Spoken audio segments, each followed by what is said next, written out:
Hey guys, welcome back to our channel. In this tech tutorial we're going to show you step by step how you can divide your page or your documents on Microsoft Word into several columns on one page, for example. So let me show you how to do that really quickly. Head over to Microsoft Word, and as you can see, if I highlight that part of the text here on page 1 in my example document, you will see that the entire page features only one column, which is that text here. So let's say, for example, I would like to have that text divided into 3 columns, but on one page. One column here, one here, and one here, so 3 columns. Let me show you how to do that. To do that, highlight the given text you would like to divide into columns. After that, switch from the Home tab to the Layout tab here.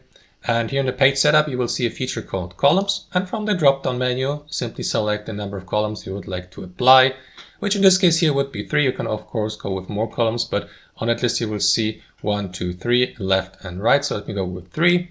And there you go. The highlighted text has been divided into 3 equally huge or large columns, just like that. So that's how it works in practice, guys. You may apply it for any other parts of your document, and even to entire pages, by simply highlighting the entire text. And that's it. I hope you enjoyed this video, got some real value from it, and we'll see you next time on our channel.